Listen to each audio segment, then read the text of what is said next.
Hi, this is George Alger. Welcome to today's segment of Our Ventura TV.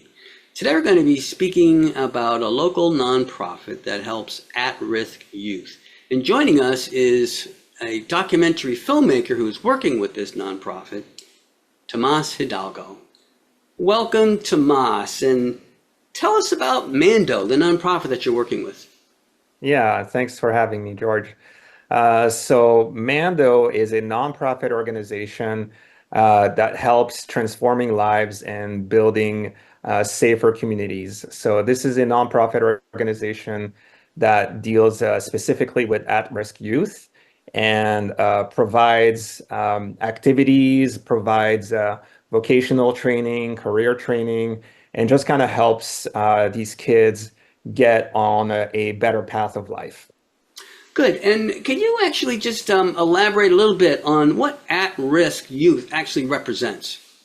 So these could be, a lot of the kids that they focus with is low-income families, primarily Latino families. And so these are families that don't necessarily have like all of the resources that a typical family in the area might have access to. And so really it prevents them from growing at an equal rate compared to kids who are at the same age or even in the same area, in the same vicinity.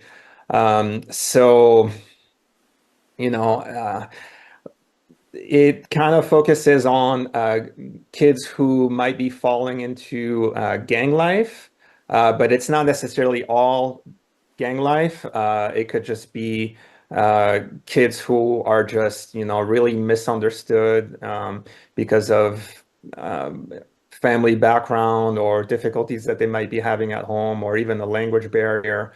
And so that is kind of what encapsulates at-risk youth. Good. Now, speak a little bit about how Mando accomplishes that. Yeah, so they provide weekly activities, and so from what I've seen, every week can be different. So it could be even just, having a movie night or having a water balloon fight, but sometimes it's also just getting to learn how to speak to someone on the phone to get a service that you're trying to get out of them. So for example, they were preparing recently for a Halloween party and they needed to get different services provided to them in order to make this Halloween party happen. So it was from reaching out to caterers or reaching out to, a service that provides like bounce houses or even a DJ. And so, well, how do you get those services? Well, you have to speak to someone on the phone, and you have to be courteous, and then you have to ask, like, well, how much does it cost, and all that stuff. So, and you don't necessarily have these skills when you're a teenager, and so this is something that Mando tries to push onto these kids. It's like, okay, well, let's build, these like verbal skills into you, so that you're prepared to go into the world and you're not just like completely clueless. Got it. Now, does that mean the Mando programs are really after school programs? Yeah, it's mainly after school. So they usually meet on Fridays, around 5:30 p.m. Good. And is this open to anyone or does it come through referrals? How does that work? I would say it's open to anyone who's interested. I mean, it's really a community group. So, yeah, it doesn't have to be at-risk youth, but really just anyone who's looking for a sense of community. So, some kids just, they're in the neighborhood and they just show up and they're just kind of interested to see like what it is. I mean, it's really a great place for a lot of these kids to just build friendships in general. So I would say it's open. Um, up to a certain extent, of course, because they only have a small little building where they can meet. So I wouldn't say like everyone should come, but and I would definitely speak to the organizers of the nonprofit, ahead of time as much as you can. But yes, it is an open space for people to be able to, express themselves freely and to be heard. Good. Now, talk about the documentary that you're creating about Mando. Yeah, so I honestly just met the main two people from the organization, Marcos and Felix. And so I met them through another project that I was doing for the Social Justice Fund of Ventura County, and I was basically highlighting Mando for a 2-minute video. And after I met them and kind of heard their story, I realized that a 2-minute video really wouldn't do them justice because there's so many other people involved, so many like specific pieces that are at play here.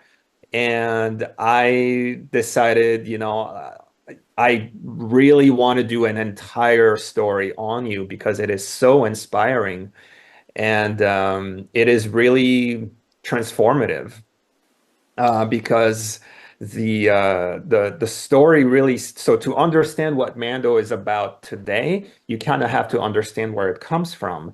And so it deals with at-risk youth, as we talked about, and Marcos and Felix were, you know, basically in that category.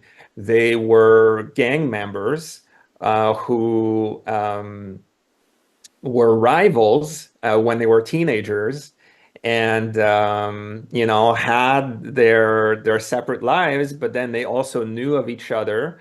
And there was a conflict between the two of them, which created a lot of tension, a lot of hate between their opposing gangs.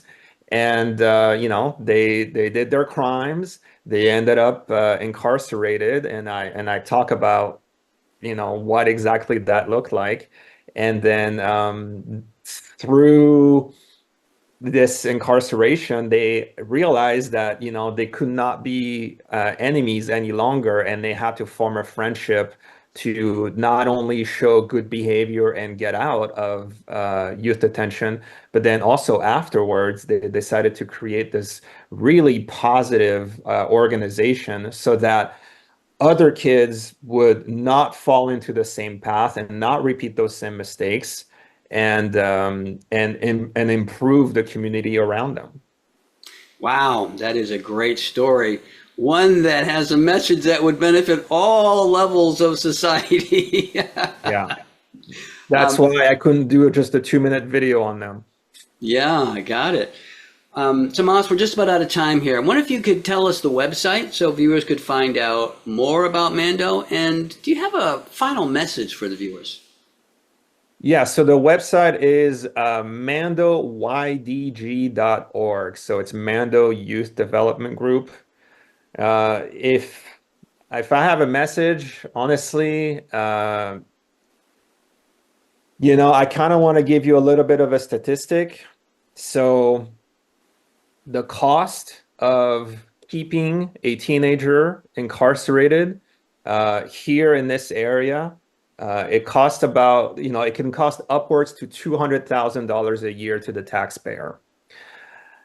And this idea of, punishing a person to make them understand what their mistake was about, is effective, but only up to a certain extent. And it's not necessarily effective for everyone. So this is why this organization is important, because it brings a new angle to rehabilitating these kids. So by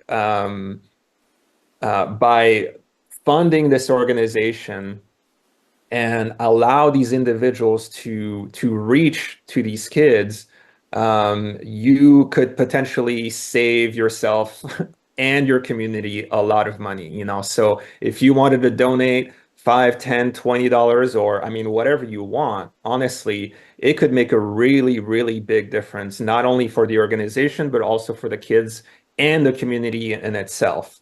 Um, so I really, really encourage you to look up who they are.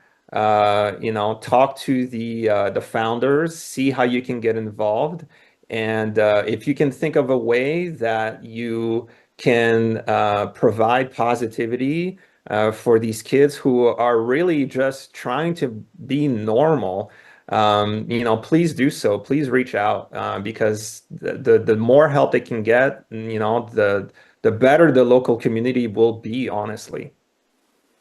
Well said. Thank you so much, Tomas. We're going to wrap up here. This is George Alger signing off for this segment of Our Ventura TV until we meet again.